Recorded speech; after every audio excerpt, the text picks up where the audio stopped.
Ho, and we are live. What's going on? It is Brian from SecretsBeverageLab.com, and this, my friends and family, is the Secrets Beverage Lab podcast for Wednesday, the 29th of April, last week of April, 2015. And by the sound of the crack means we're drinking some beer, and we were talking about some beer news this week. Just a couple of gals in the in the show today. Just me and Sean doing our thing. But nevertheless, we're here with beer news, and some awesome stories to tell. I am drinking the 14th Star Brewing Company Maple Breakfast Stout. They are out of St. Albans, Vermont. Didn't get a chance to go to the brewery this weekend, but I now know where St. Albans is. And yeah, great beer. And can't say much. Can't say much about it. A 16-ounce can? Yeah, 16-ounce 4-pack cans. I don't know if they're trying to make it look like something else that you can also buy up there, but it was right next to it. So I happened to reach for something else first, and I'm like, oh, what's this beer? So it's actually very good. I think I had another one of their beers sometime this weekend, but I had a lot of beers this weekend. I'll get to that in a little bit. But joining me as always, as ever, is Sean Jansen. What's up, Sean? Hey, how's it going? I'm Sean Jansen from twobeerguys.com, and today I am drinking a Simmer Down by Nice. Sebago Brewing Company. It's like the cans. Yes, it's the new cans. I think it's the first. It's not the first year that they came out with this beer, but the first year that's actually in cans. Nice. 12-ounce, 6-packs, and I think 12-packs too. How's it tasting? Good? Yeah, delicious. Do you know if they changed the recipe at all for when they put it in the cans, or no? Just same? I think that they stuck with the same recipe. Yeah.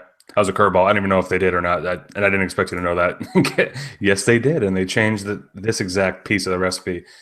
Well, no, this is not the Citra Ass Down, right? Is it?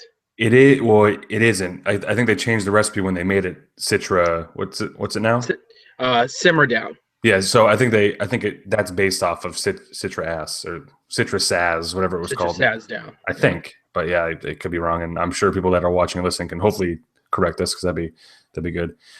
But yeah, so geez, yeah, Carla is out. Ben can't join us either tonight, and Norm is. I mean, we're gonna start a Kickstarter just to get Norm back on the show. But and I see him tweeting, but he never watches the show. That son of a bitch! Look at him. He's got a tweet right now, 32 seconds ago. Tweet at him, Sean, as I'm talking. Tell him to get on the show. But yeah, we get the chat going. So hop on in sblpodcast.com if you're watching live. Man, I don't know how I'm drinking beer right now because I had a fantastic weekend which ended with drinking a beer with Sean, which was perfect. But my birthday was the day after last episode, and I ended up going to Burlington with the wife. Started off by going to Hill Farmstead for the first time. Ever been, Shano? I have not. Maybe so. Mark this: 8:40 p.m. First brewery I've been to that Sean hasn't been to. Come on now, we did it. But no. But it was. I'm sure there's a couple more. Yeah, maybe. but yeah. So our trip was pretty well mapped out Friday to Sunday, and Friday was basically the full driving of the trip, and went all the way. And that was Hill Farmstead was your first stop. Yeah, so what we did was we left early morning because we wanted to get to Hill Farmstead either right before they opened or when they opened. So we just got it out of the way and then made our way south to Montpelier and then went back up to Burlington from there. But we did Hill Farmstead and we pulled up right at open, and we were probably 10th in line. Luckily we were inside because it was snowing.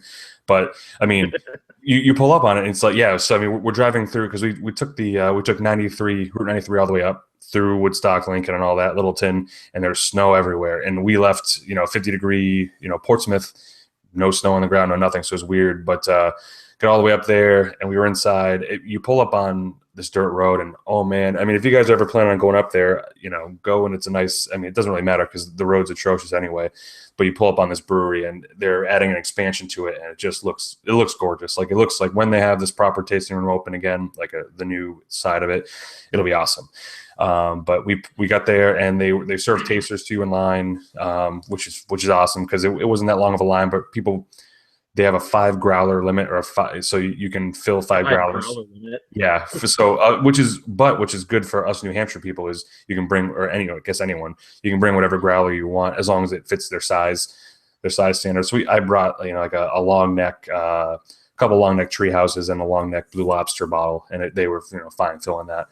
But while you're waiting in line, they give you tasters. It's I mean, you buy them, but it's a nice way to wait in line. Got some bottles, some growlers, and get the hell out of there. But I mean, the beer is fantastic, and I don't even know if you can buy the bottles anywhere else besides Hill. So I mean, to that effect, I would go back to get the bottles, but I'll be hard pressed to go back anytime soon, just because of how out of the way it is, and that's just kind of how I am. I know people like, oh, you should be going up there every week if you can. It's like, well, that's kind of not my thing, but I don't know how you feel about hard to get to brewery, Sean, but it's like it's one of those things where it's nice to go there and you can have it on tap somewhere, but unless you really wanted bottles or growlers, there's no need to get up there now. I don't know. Well, door to door, how long was it for you? I would say from door to door was 3 hours, pretty much on the nose. Whoa. Yeah, I mean, and that's and then from there to Montpelier was about, I think, an hour, maybe a little less. So it's up, and then you have to go back down to Montpelier, or even back down to Watertown. Sorry, Waterbury, to go to Montpelier. So it's kind of like it's that far out of the way. It's super nice. It's worth getting the bottles. I'm not going to discourage anyone from going, but it is definitely a drive, and you're going to commit some of a day to it, because that's why we'd get it out of the way first, because we don't want to do it. Now they had the growler limit. Did you say they have a bottle limit too? Of how many you can get? Yeah. So the bottle limit, they had three. They had 3 bottles of their normal, and they had one special one that you can only the special one had a 3 bottle limit. It was a stout, so I got a couple of those. It was a winter porter, or a robust porter, or something like that. And then the 3 bottles they had there, I forget the names. It was a 24 bottle limit per person. So it was a case. Wow, it's crazy. That's still a fair amount. Yeah, and best believe people in front of us and behind us were getting cases, and we only got 2 bottles of each apiece, and we're fine. I mean, we probably know people that would have wanted it, but at that point, I'm not selfish when it comes to that. It's just like I can only carry so much, and I knew the rest of the weekend was going to be like, I'm going to have some beer, so I ended up getting some, and yeah, but 24 bottles per person is of each beer, so you can get 3 cases of beer, and then on top of 5 growlers, and then your growlers. Yeah, totally. It'd be interesting to. I bet there's a calculation you could figure out what would be the max amount of money that a single person could actually buy there in a day. Oh man, yeah, because especially because growlers, you can either get the big growler or the smaller one, and yeah, but there's some money exchange there for sure. But yeah, was it cash only? No. They use what do they call it? Square. The cube, and you can swipe. Yep. So that's fine, and they keep track of you, because you put the name in the database. So now, like, I'm sure if I go back, there's last time you got this, which I guess is okay. I don't even know why they would do that, but I think it's just more for their system to see what inventory or whatever, or maybe I think they do it to probably make sure if someone's out there online reselling it or something like that, they can track you down, and all they need to know is dates of their packages, and kind of figure out exactly who bought it. Great call. That's probably what it is. And I'm like, social security number? No, it was just like, it was your name and the last 4 of your phone number. So like, all right, cool. But yeah, having not been there before. Yeah. It seems to be, just from the stories people say, a little bit intimidating of an experience. Not knowing and kind of expecting the brewery and the other geeks that go there all the time to that you know what you're supposed to be doing. The lines here, this is that, and did you have any sense that there was definitely like a workflow that you had to go through in this whole process? That's tough, and awesome question, because me, I like to have things kind of planned out as best I can. But I know my first experience of like, what the hell am I supposed to do, was at Treehouse, because you walk in, and at the time I'd only been to the one that's the older tasting room. Now they're across the street at their new brewery, but before, you'd walk in and you'd have to give your name and then leave your bottles, and then you walk away. But my dad and I were kind of walking around, and we didn't know what to do. We eventually found our way, but I wanted to get there early because of that reason. So I didn't want to be standing around like, what the heck do I do? But you didn't really get a sense of what to do, and you didn't kind of know what the time frame was going to be. But once because there were people ahead of us, you could see what they were doing, so we got the sense that way. But for people that I would say even me. I mean, because the guys in front of me each brought 5 growlers apiece in coolers that they brought inside. I didn't. I brought my growlers in my hand. I didn't know you could bring coolers inside or things like that. But people there were pros and they'd been there before. So we kind of just followed along, and we noticed that we can order samples in line. So we did as we were kind of walking around, and it wasn't intimidating. It was just kind of like it's a new brewery. Every brewery has their separate rules, right? So Right. kind Yeah. of that. But yeah, I mean, but you could tell people have been there a couple times because they were just, yeah, they were 5 growlers a piece, and they were there for in license plates, Connecticut, Mass, New Hampshire for us, Vermont. There was people from everywhere, so it was pretty cool. But By the time you left, how thick was the line? actually, when we left, there was no one. There was I think one person or two people behind us. It wasn't really that Oh crazy. wow. So I think it was just either just starting or what people were waiting until Saturday because this again was a Friday. So that's kind of one of the reasons why I wanted to go then instead of Saturday, just because of the day. But then leaving that, went down to Montpelier, and went to. Would you have one more question? Nope. Oh, okay. Yeah, we went down to Montpelier and went over to Three Penny Tap Room for the first time. So it was a day of firsts. Went over to Three Penny, and if Ben was on the show, he'd tell you he's good friends with Kevin and Scott Kerner, guys that run the show there. Kevin actually appears in the movie in the documentary 100 Head, Heart, and Feet. So I wore a hat from 100 Head, Heart, and Feet and just kind of sat at the bar, and I knew what he looked like, but I never met Scott. And all of a sudden, Scott comes over and goes, "That's a nice hat," and I'm like, "Boom, icebreaker, ice broken. Here we go." But yeah, and Three Penny is kind of like if you've heard awesome stories, believe them because that place is the friggin' best in the area. The tap list speaks for itself, but the food is friggin' fantastic. I ended up having their special burger that day, which was peanut butter and red hot chilies on the Nice. burger. And it was my birthday weekend, so I was gonna do whatever the hell I wanted. It was so awesome. But the beer lists, I mean, they had a couple of Lawsons, pretty much all of the Hill Farmstead that we saw at Hill Farmstead was on draft there, which wasn't really a buzzkill considering we got growlers and had bottles, so it still made it worth the trip up there because we had stuff to take home. But they're very close friends with the guys at Hill, and they kind of sent some beer down there. My wife had some good beer and some good food as well. So yeah, you've been right. No, Amber. Oh, Amber went. Yeah, so I mean, it's not. I mean, I'd never been to Montpelier myself. I kind of just drive, to Waterbury and then get to Burlington. So this was kind of my first chance to see. Is it the capital of Vermont? Well, for me, God, showing my. It is. Pretty sure, but yeah. It is. But yeah, so I just we went in there. It was awesome, and from then on, it was kind of just going into Burlington. But I mean, I won't bore you with much of the Burlington trip, except I'll shout out a couple places. One of which, Sean, you said last week, Citizen Cider, and that was my wife's favorite of the entire weekend. And it was, I mean, the place is just gorgeous. Not just for a cidery, for any place, it's awesome. It's very metal. It's very like industrial.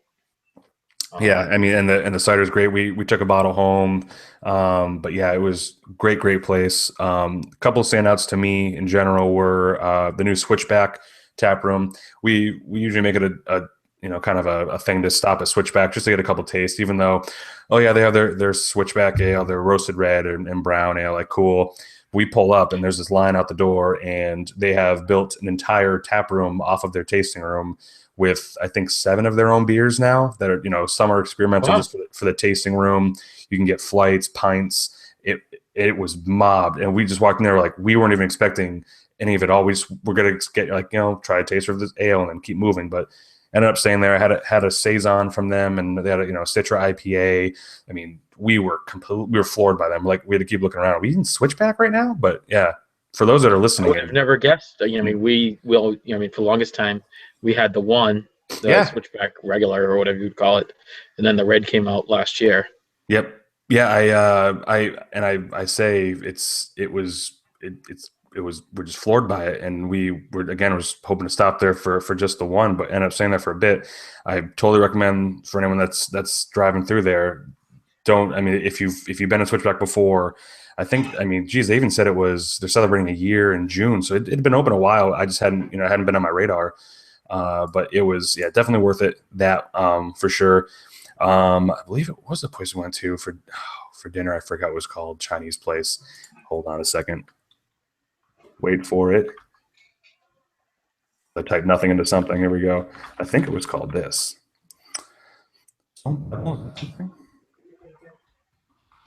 Yes, it is called A Single Pebble is where we went for dinner. And I've been to China. I have the Great Wall of China tattooed on my leg. Full disclosure. This is some of the best Chinese food I've ever had. Wow. It was authentic. It was awesome. The place is nice. It got packed really quick. You can make reservations, but the food was fantastic. And they also had the Hetty Topper. Here we go again. The Alchemist. No, Alchemist, not Hetty Topper, but the other one. Focal Banger. They had it in cans there. So it was like awesome food, great beer. It's definitely a memorable meal. It was fantastic. So on the food, if you're just looking to have a good place to eat, that's not some of like I mean, obviously you think about the farmhouse. Obviously, it's a great place to eat, but we wanted to try something different because we always go to the farmhouse, and it's it's always awesome. If you're listening or watching, we friggin' love you, but we want to try something new, and we kind of fell on this place, and it was awesome. So A Single Pebble in Burlington, so awesome. Get there, and then but one more quick shout out. We saw when we went to Queen City Brewery that across the street was Zero Gravity's new brewery, but they weren't giving tours yet. But apparently it's this big brewery. We just went to American Flatbread after Single Pebble to get a taste of Zero Gravity. But there's a nice new brewery coming from Zero Gravity for sure. That's all I got. I mean, and then on it's Burlington's awesome. I always recommend it. And then you took a nap. Yes. Oh, yes. And then I took a nap. But then, Sean, do you want to pick up where I saw you, kind of maybe, or Yeah. tell me about your weekend, and then transition into how we then saw each other when I got home. Oh, last week was pretty busy for me. I mean, there was a bunch of different events around the state of New Hampshire. There was a tap takeover in Derry that I went to, or tap takeover that I went to in Bedford, and then an event in Keene on Friday night. Saturday, you probably saw my weird random tweets, which was the one day of non-beer related tweets. But Sunday, we both attended the second anniversary celebration party for Granite State Growler Tours. He put together a bash last year that was at Newburyport Brewing, and then this year it was at the Victoria Inn in Hampton, not too far from that little belt of breweries that include Throwback and Blue Lobster and Spunny Nose. And it ended up being not just a tribute to the activity that they're doing at the Granite State Growler Tours, which was episode. Keep talking. Which Dave was on the show with us at one point. Yep. But it was actually like a who's who in the local beer community. Whether I think we counted, there was representation from 9 or 11 different breweries. Yeah. I can name a couple. There, I mean, even Seven Settlement, One Love, Earth Eagle, Blue Lobster, Throwback, Great Rhythm. I mean, yeah. I mean. And then some. Yes, and then some. And I know we're missing a whole bunch of tons, people. yeah. Episode 92. Episode 92. Oh, yeah. And Tributary. Yes. Yes. As I walked out, he's like, hello. I'm like, goodbye. Yeah. So it was fun. Just, it was kind of, it wasn't a beer fest, and it was relaxing, and you just go get a beer and you go chat with friends. The folks from the main beer bus was there. And you could just go and chat with people that you would normally see at a beer fest working. And instead, we were all there to celebrate and actually thank Dave for what he's built in the local community. There was multiple people that I talked to that said, like, Dave helps them sustain their business. He'll take a bus of 14 there almost multiple times of the week, whether or not if it's Friday or Saturday, but on even on private tours that people book with him. So he's a very big part of introducing people to the place, and then they come back and basically spend more money and tell their friends about it. So it was great. Yeah, definitely. I mean, it's a fun tour. I mean, even other tours were there. I think it was the main beer tours was there. Yep, main beer tours, but there was bus. also folks from WIM and the Coat of Arms and Who's Who for sure. Yeah, I think we missed Beer Irish was there. Was there. Yep. But yeah, also Sean and Amber were there. Yes. Amongst the beer elite. But yeah, no, it was funny though. But you would get the same feeling. It was a venue that's typically done for weddings, and so it was cold. So it was wrapped up basically, and I could have used my winter coat being outside, but yeah, it's kind of funny. Like, okay, is Dave and mother son dance is going to happen? That's so true. When he called his mom up, I'm like, here it's happening. That's exactly. Awesome. Oh man, that's crazy. Quick shout out to the chat. We have Hophead, AMT, and Patrick in the chat. Hop in there. Hop in there. But anything else to close out the weekend, or that was kind of it for you? That was pretty much it. Yeah. Well, besides the infamous sheep shearing day. Man, if you guys freaking go to twitter.com/2beerguys with a 2 and get in there, because I was waiting to see a picture of like 4 guys holding you down and just like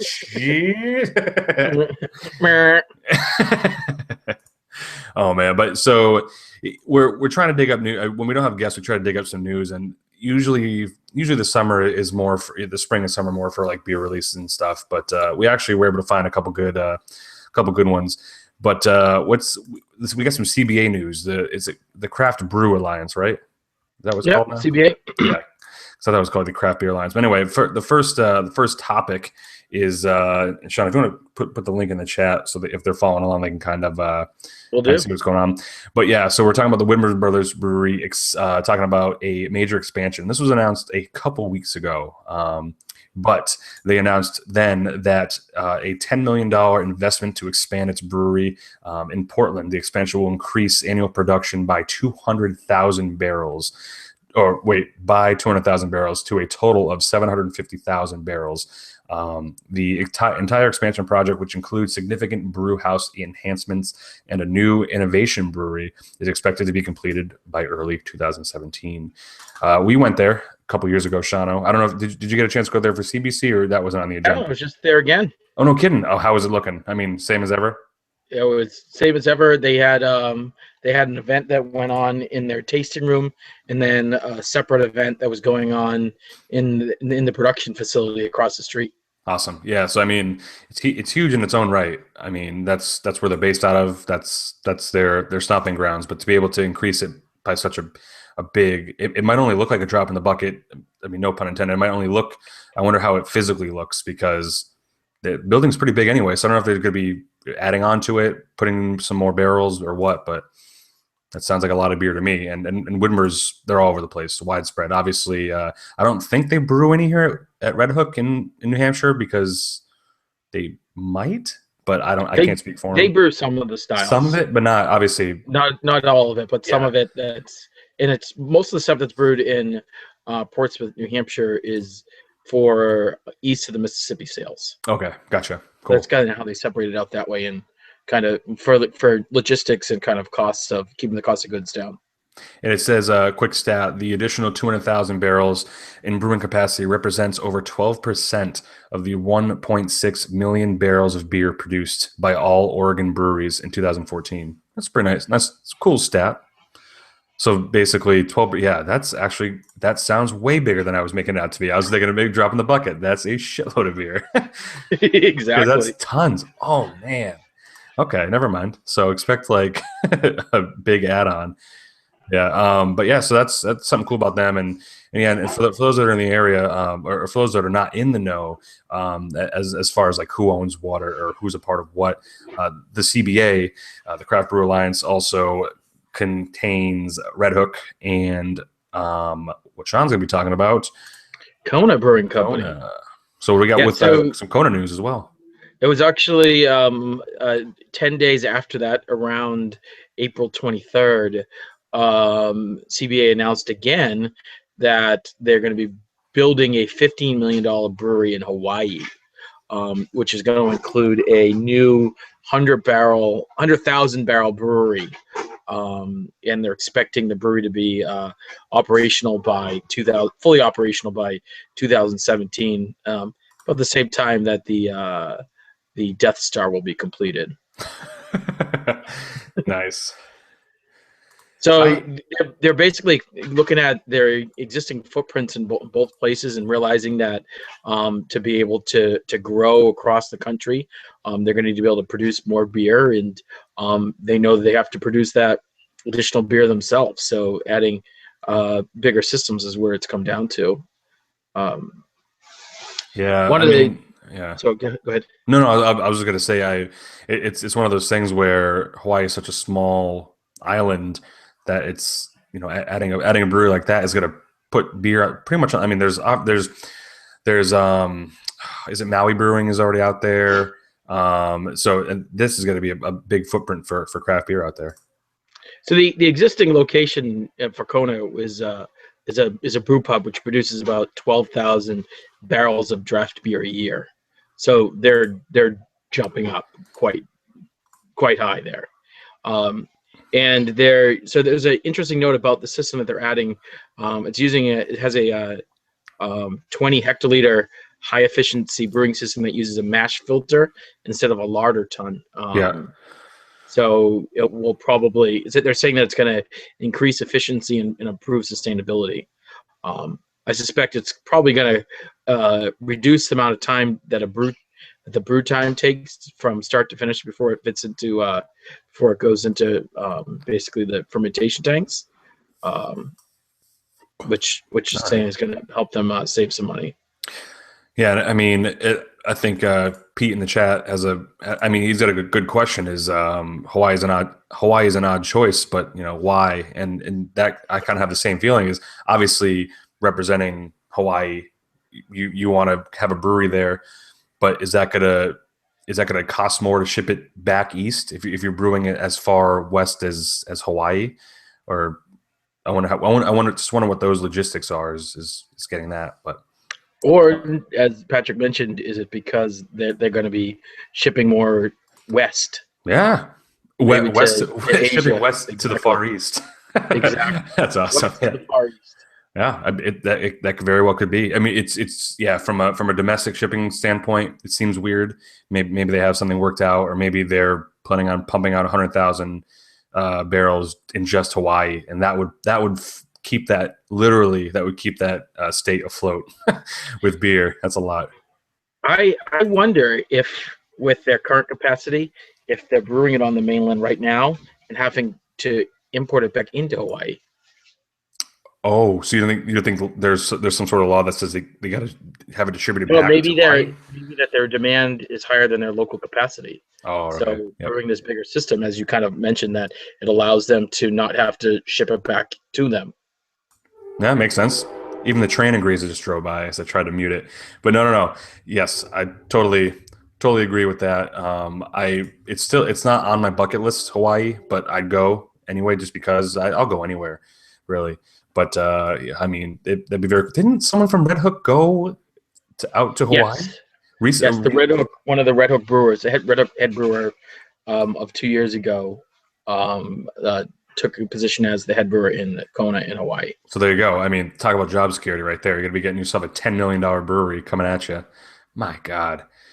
Let's see what else. So yeah, that's the news on the old CBA. And speaking of, I did leave something out, not by it was by accident, but the next article we're talking about ice cream, and yes, cannot wait because my wife, she hangs out with me when I go, Burlington and stuff, she's like, oh yeah, she'll have us taste the beer or whatever. But one of the things she wanted to do while we were up in Burlington was go to the Ben and Jerry's factory, and we did, and it was awesome. And sure enough, there is a beer being made in collaboration with Ben and Jerry's from New Belgium Brewing Company.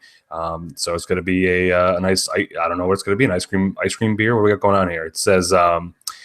Because they're fellow B corporations stakeholders. What am I reading here? This is nuts. What's a partnership? So there's a partnership between New Belgium and Ben and Jerry's.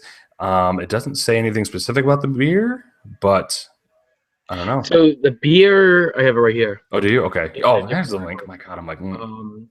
It's New Belgium's salty brown ale paired with Ben and Jerry's salted caramel brownie. Oh, okay. Yep. So that's the inspiration. Now, which is interesting, the article that we actually shared here in the notes, it didn't. So I had heard this from a different angle because there's been some criticism about this because there's a consumer watchdog group that says that it's in bad taste and criticizes Ben and Jerry's for putting kid-friendly labels on alcohol. Oh. Yes. So this is a quote by the executive director and CEO of Alcohol Justice. Alcohol Justice. Oh man, he probably wears like that movie. Like a shirt with like a big A on it. Yep. Superhero. He calls this a crass, corporate, greedy move to put a brand name like Ben and Jerry's on a beer. It's bad for children who will start looking at beer as the next step after ice cream. Well, duh, isn't it? Yeah, right. I have an ice cream, and then I'm like, let's have a beer. They have stout floats in bars now, guy. Yes. So take that. Yeah, you could put a scoop of ice cream in your float at Red Hook even. It's awesome. Yeah, but as we were talking before the show, it's like I'm totally cool with this. I get where both companies are coming from because they're both very eco-friendly companies. Cool, but it would seem weird that Ben and Jerry's, being from Vermont, wouldn't partner with a brewery from Vermont. But again, I believe this doesn't say whose idea it was, but something tells me it was New Belgium's idea reaching out to Ben and Jerry's. So it's kind of like since it was their idea, it wasn't like Ben and Jerry's shunned Vermont. I don't know exactly. So in the same article that I'm reading here, there was a discussion that the Ben and Jerry's co-founder Jerry Greenfield was interviewed by the Huffington Post at one point, and he mentioned that he considered a possibility of a marijuana-infused ice cream in states where it would be legal. I mean, I bet you that happens anyway. I guarantee you there's somewhere in Colorado or Seattle where that already happens, but maybe not like a massive scale, but that's probably what Ben and Jerry's is all about right there. Is you go through that tour, and even you go to like Magic Hat, and you're like, there's a lot of stuff going on behind the scenes here that I'm not privy to, that I'm sure the ideas are just they're fully baked, but they're half baked while making those ideas. Exactly. Yeah, it'll be a different series called Full Baked. Yes. Oh my God. Fully baked. But yes, I'll taste the beer when it comes out because there's way weirder beers out there than a collaboration between an ice cream shop and a brewery. So there's no need to get crazy. So I'm looking forward to it. And New Belgium in its own right, awesome beers. Ben and Jerry's. I haven't had much of theirs ice cream, but I do have ice cream in the fridge I'm going to have after the show called the Tonight Dough. Come on, named after Jimmy Fallon. Can't wait to try it. Oh, I thought the Jimmy Fallon one was the potato chip one. So then I asked, or the question was asked, and they had answered. They said so that was made for the Late Show with Jimmy Fallon. So that's now in the graveyard. That's in the graveyard with the rest of the stuff. So they said they had to make a new show or new ice cream for the Tonight Show called the Tonight Dough. So it's has some I guess that's some cookie dough in it or something. We'll see. But yeah, I did love the potato chip one. Was the best. I wish they just renamed it because it was so cool. I'm expecting a full review of this ice cream on sequelsbevlab.com. I should do a live tasting right now to go grab it. What was I talking about? What was ice cream? Do the live tasting when you're playing a video game. Yeah. Hey, you said it, not me. And I'll float some of this in there. The maple breakfast stout. Wait exactly. a second. Oh God. Now I'm all hungry. But yes, so we're gonna move on from this. But this is actually I'm pretty pumped about this because I watch a ton of TV I mean, a lot. I play video games. I watch TV. When I'm not running or drinking beer, I'm watching TV or both. Maybe when you're running, you watch TV. I wish I could. Well, actually, on the treadmill, I do. But that's just that's a secret for the ladies. Wink. Anyway, I saw this on my Twitter feed today from Jay Ducote, aka at Bite and Booze, and there's a TV show on the Food Network called The Next Food Network Star. I believe it's in its 11th season now, and and it's a great show. It's one of those shows where it's kind of like the American Idol, but of food shows, where they take these contestants and the best of them all at the end of the season gets a contract with Food Network and gets their own show. Well, Jay Ducote of Bite and Booze fame of Louisiana, he is now a contestant on that show this season, starting in June. So Sean and I know him. We've drank with him. Love the guy. Good dude. I mean, super nice guy. Him and his brother Eric, rocking guys from down south. I'm super pumped because it's a show I watch, and finally, I don't know many people, but it's very cool to say I actually know somebody that's on TV. So once he reaches fame, Sean and I'll be asking him for a lot of money. Exactly, full sponsorship, maybe. But yeah, it's super cool. But yeah, I'll put the link in the notes. But it is he's been on I saw him on Chopped once, which is another TV show on Food Network. But maybe when the show airs in June, we could have him on for a couple minutes. Maybe an after show podcast on the show. Maybe an after show podcast. That'd be very cool. Exactly, an after show podcast. Sean, get on that now. Let's do it. Yep. You public tweet this right now and say we want after podcast rights. But yeah, that'd be very cool. But yeah, so it's a great show. I cannot wait to see how he does because his personality is insane. So there's no reason why he shouldn't get a TV show. But what many people didn't know is when he came to the Beer Bloggers Conference, he's also a kind of a culinary genius in his own right. Does it? And if you look at his Instagram and Twitter feed, his barbecue sauces, his cocktails in Louisiana, it makes me want to go down there. But yeah, best of luck to him. And I guess if he doesn't join our show, Sean and I'll be doing recaps every week. We're doing our own I think Ryan and Jen are actually going down there this weekend and maybe seeing him. What? What are they going down there for? Yeah. They'll be there for a friend's wedding. Awesome. I need to so Louisiana's maybe Ryan, if he's listening to this between now and then, which is very possible. Yep. That he could be able to make the request. Oh yeah, that'd be awesome. And kind of like as much as you can talk about it. What can you talk about? That'd be awesome to have as like a beery, foodie after show kind of thing. But yep. Good, best of luck to him. It does say the season premieres on June 7th, which is a Sunday. So get in there. It is a very cool show. I'm super jealous because I can't cook, but I love the show to death. So get in there. Let's see. Coming up next. So, you want to take this one, Sean? Yeah, the next article actually comes from our beer buddy, Chada, who is Chad Lothian.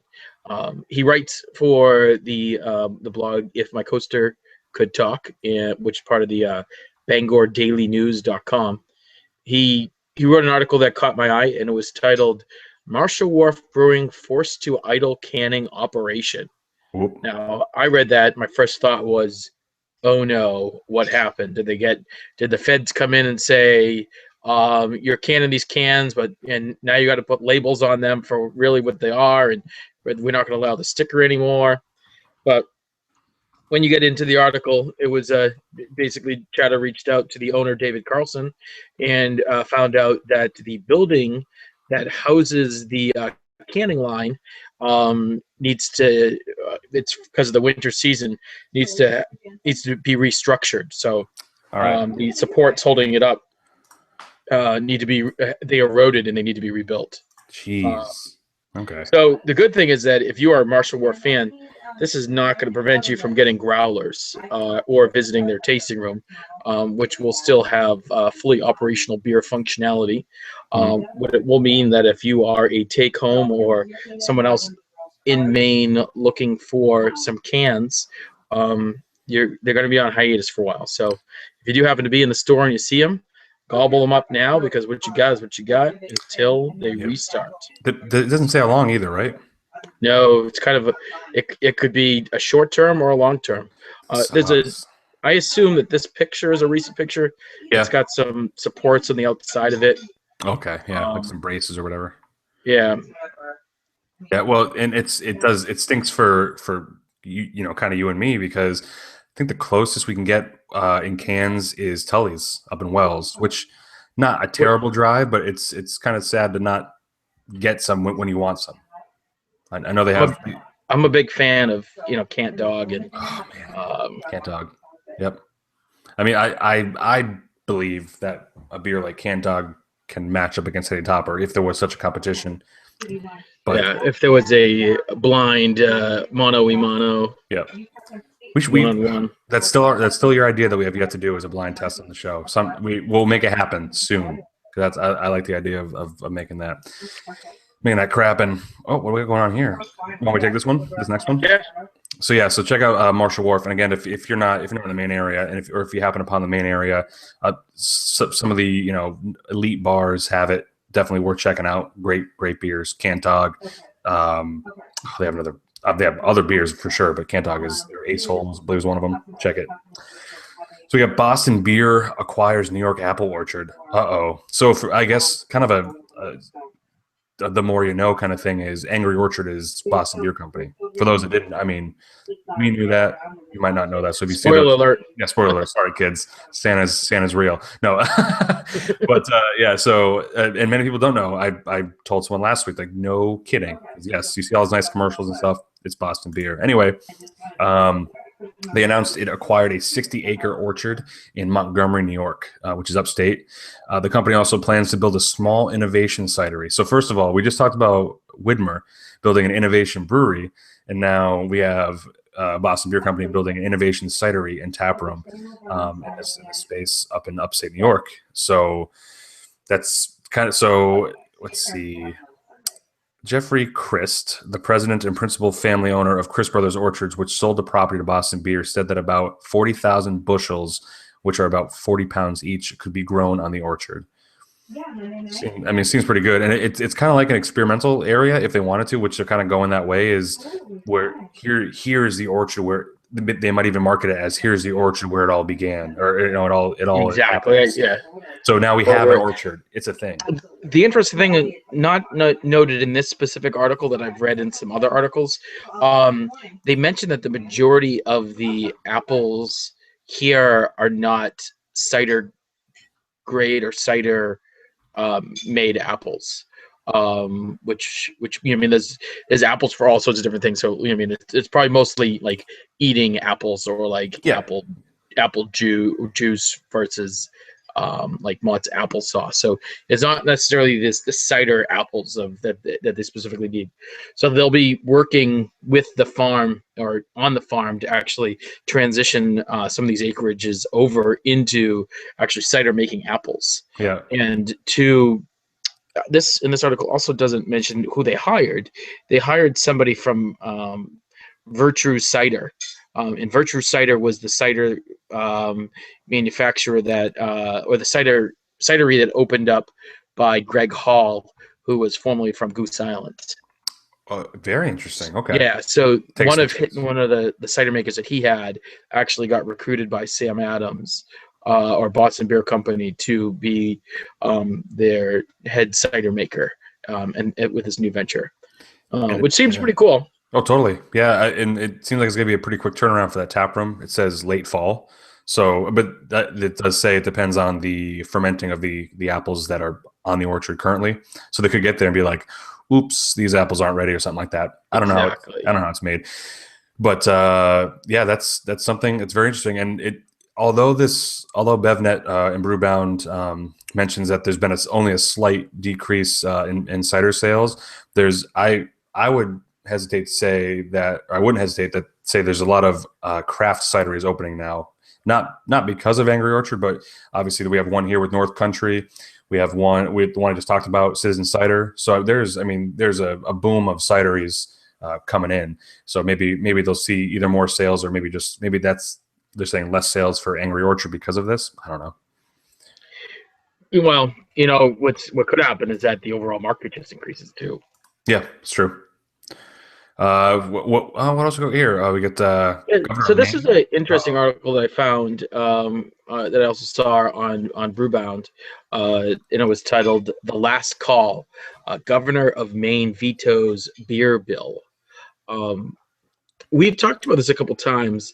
There was a this specific law that was vetoed was dubbed the term "Fair Pint Bill." mhm. Where there was a bill proposed by lawmakers that would require businesses that advertise the sale of pints to serve the beer in at least a glass of 16 ounces, dubbed the Fair Pint Bill. And as we know, I mean, the size of the glass and the price that you're paying is has a correlation to it. So there are these glasses that look like they could be a full 16-ounce pint, but they could be a 14 or a 12 ounce. So what does that mean? That it means that the consumer receives less ounces for the same amount of money, and the provider makes more money off of that same keg Mhm. because there's more ounces that they can serve to other people or pour into a separate glass. Um, so in the letter that in this specific article, it kind of goes through the discussion about why the governor um, uh, vetoed it, and I think it was a little bit more so that um, that there are beers served in different sizes, and so he didn't think that specific law was going to actually help change it that well. Yeah, and Um, that's crazy because hear that I coming don't down know if the that makes pass. sense. The train of beer growth coming down. Hold on a second. Yeah, so what's weird about this, and it's not. I mean, obviously there's laws for everything nowadays, but you would never think be a law like this. It seems like there's other battles to fight. I don't know. Um, Well, you mean there's a letter attached to this article, and it says uh, select officials in the state believe that the answer to every problem is more government, more laws, and more regulations. I am not, nor have I ever been one of those people. As governor, it's my job to read every bill that you pass and to consider whether it's necessary and whether it truly helps the people of Maine. yeah. This bill fails that test. Um, this So bill yeah, would seek to insert government further into our daily lives and create additional financial and regulatory burdens for families who own and work in restaurants in Maine by subjecting them to more intrusive inspections. fine with that. Here, And here. it's kind of interesting, you know. I guess the thing is that without this bill, is it a problem? I think it's a problem if you let it to be a problem. If you're expecting to get a 16-ounce pint and you're not served a 16-ounce pint, there's one person you talk to. That's the owner of the business. Without a And if you doubt. don't get Yeah, the answer from the owner of that business, you know what you do? You go to another business that's gonna serve you for the product that you expect and the price that you expect it to be at. totally. And yeah, we're not saying bring a measuring glass into the bar and like pour it out and pour it back in, but there's obviously I've been to some places where they say 8 ounce pour and it's like this is a sample glass. I mean, there's things like that, but you usually if you're getting a pint or not. It seems kind of like a big, it's big enough pour to see. But if you're that concerned, yeah, like Sean said, bring it up with the owner. Bring it up with the owner if that's the issue. Yeah, I And mean, if you feel and then if you feel that they're not listening, go someplace else and don't go back to that establishment. and usually sometimes it's not even their fault. I mean, I've seen people say, it might be their fault, obviously, but I've seen people say, "Can you top this beer off because there's too much head?" And like, "Oh, yeah, sorry," like things like that. So there's times like that where it's like that's on me, whatever. But I don't think there's many bars, especially in Maine, since with as many brews as they have, trying to pull a fast one on you. But so I just check. Who knows? Yeah, it's interesting. But Uh, what's you have a thing about Kelson in here? What's hop to that one real quick? yeah, 'Cause so I just we want want to to talk hop about into that. yeah. So we got some information from Kelson, who's a local brewery in Derry, New Hampshire. Yep. Very small. Episode They've entered their 104. say that again. Episode 104 for the backstory. Episode 104. Nice. Yep. Where we had Eric Olson on. And Eric announced today that they won an additional medal for their Paradigm Brown at the San Diego International Beer Festival. Won a bronze medal for the Nice. brown. Hey, but bronze is kind of brown anyway, so it's kind of the gold medal in my book. Exactly, it's the gold brown medal. Yeah. But just as an interesting fact, they've entered 2 competitions this month on the West Coast, with the second one being the LA International Beer Festival, where Paradigm Brown also won a bronze medal. Man, all right. And so they've entered the beer totally into 4 international festivals and won 4 different medals. That's Awesome. That's pretty good. I salute that. And the beer, hey. And people that are listening to it are clapping too. No, it's and it's a serious beer, and it's And then that's in their same category. The gold was won by AleSmith. I mean, so that's like, okay, come on, we're in a category with many other greats. AleSmith. Cheers to that. Yeah, right. Yeah, no, but yeah, seriously, it's a good brew, and their robust porter, Kelson's. Come on, and I'm not just saying that because that's my name on Xbox Live. Robust porter is a hell of a beer. Big nerd.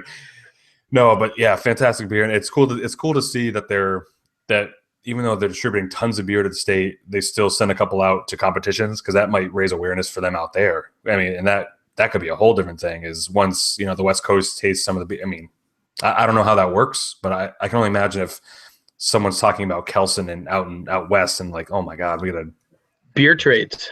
Yeah, beer trades. I hope maybe distribution, but I'm just thinking like I'm the awful businessman that thinks distribute west, but yeah, I don't know. You should be, but yeah, that's cool for them. And yeah, episode 104. So I was only 7 episodes back. It seems like only yesterday, but in fact, it was yesterday. You guys missed it. No, it was February 4th. So yeah, get out there and check it. But let's see so that's going to kind of do it for the news. We kind of crafted our news from Brewbound and Full Pint because we're trying to get to the bottom of, for no reason, but we're trying to get to the bottom of why Beer Pulse isn't providing much news anymore. They have awesome resources for beer labels and new beers coming out, but the news is kind of lacked. But I don't know. Could be something. No idea. Thoughts? No idea. Just kind of like taking a break. But I appreciate the Full Pint, and I know they have they actually have another podcast. I don't mind giving a shout out to For Brewers. It's on it's can you find it on fullpint.com because that's where it's advertised. That's where I subscribe to it. But yeah, I can put a link into it. It's in there because that's where I found them. For Brewers podcast, but it has our buddy OC Beer Blog as one of the hosts over there, so worth a check out. But yeah, Full Pint's awesome, Brewbound's awesome. That's where we get our news to supply for the week. So check it out, and if you guys see something that you like and want us to talk about on the show, never hesitate to tweet us with the hashtag SBL Podcast, or just tweet any one of us. We will take audience suggestions anytime. So one update there, Brian. It's actually thefullpint.com. Right. If you go to fullpint.com. You're in a different section. You're in a different place. Great call. Yeah. So yeah, and in the For Brewers, it's under features of that. So check it out. And it's a lot of West Coast stuff and just good beer talk. And there's plenty of room, just like TV. There's plenty of room for other podcasts, beer podcasts. So check it. Which especially when they're hyper local. Yes, and especially. Do a quick shout out to the Yankee Brew News. We were mentioned in the latest episode, latest issue. So check it out. It's in New England beer stores, shops, breweries everywhere. So check it. That's gonna do it. But I know we have a couple things this weekend. This weekend is National Homebrew Day. Are you doing anything for it, Sean? I'll have a beer in celebration. Yeah, me too. Yeah, I think so. I should be home brewing. Like I have the equipment here. I don't know why I haven't since I moved into this house, but maybe I'll stop by A&G because I believe they're doing something. I haven't checked they must be doing something. Boston Worts are hosting their annual homebrew competition. I was hoping to judge, but it didn't really fit into my schedule. The schedule was busy. Yeah. Well, yeah, I mean, and yeah, so uh, to, well, we're checking out, kind of any homebrew shop that might be supporting that day, or just hug a homebrewer. I'm going to call it Hug a Hug Homebrewer a Day. homebrewer day. So if Hashtag. You heard it right here. yep, Hug a hashtag Hug a homebrewer. Homebrewer, do it. I did Great it. hashtag. So I mean, it's which is pretty much anyone on the scene right now. So it's check it out. It's Saturday, May 2nd. Between here and then, we're going to be doing on Wednesday. We're going to be doing a show. We're going to try to do it as live as we can, but it's going to be earlier than usual. Sean, myself, and Ben are going to be at some brewing company in York, Maine, doing our show as usual. But it's going to be like, I think, at 6 o'clock Eastern time. So it will be live to those that can see it that early. But if you can't, we'll post it up later anyway on YouTube. But yeah, we're pretty excited. Dave Rowland asked us to come down to do the show live, or do the show at the brewery, and never turned down a chance to do an on-site. So I'm pretty pumped for that, Shauna. I'm pretty pumped, and I know, just kind of a little sneak peek. He is in I guess you would call it, heavy metal band called Bearded Kraken. Yes. So that's going to be something that I'm going to ask about his involvement with Bearded Kraken, and a little bit about how he got into that and how that crosses over to brewing. Because there's a lot of actually people in the brewing industry that are actually musicians at the same time. So I guess it'll be a good thing to kind of chat about next week. Awesome. Yeah. And yeah, so look forward to that. Again, if it's not, if for some reason you don't see it live, I mean, it's definitely earlier than usual. We'll be sure to let you guys know when that's coming up. Cinco de Mayo's between here and now. I'm not celebrating it in kind of any normal fashion. Are you, Sean? I will, for the day, I will be the most interesting man. Nice. Sean bench presses kegs. I'll be bench pressing 12-ounce cans. Ah, yes. Yeah. Oh, hey, and as I think you used to say on the Red Hook Growlers, 64-ounce curls. So that's it's like, ooh, break a sweat. But yeah, exactly. Ooh. But yeah, I have nothing going on this weekend. Pretty much, kind of not necessarily recovering from last week, but kind of just sticking around here and maybe some yard work because now the snow's gone, so I have no excuse. But I don't have anything. Sean, do you have anything going on this weekend that's worth a quick note? Not this weekend, but the following. Yeah, we week, got actually starting the 11th, is the annual American Craft Beer Week. Okay. So clear your schedule starting the 11th, and I'm sure there's going to be a lot of events in and about New Hampshire and actually your local area for anyone listening to this podcast, because everyone's kind of focusing on that as national activities to do and kind of spread the word of craft beer. Oh, damn, hell yes. So I look forward to that. And man, yeah, it's the weeks are flying by. We're almost in summer already. This is crazy here in old New England. But Sean, thanks for sticking in there with me and doing the news. But I guess it's gonna do it. And for Carla, for Ben, for Sean, I will raise a glass, and we'll see you next week. And thanks for listening. And tell a friend about the show. We love you. Bye. Cheers. Cheers.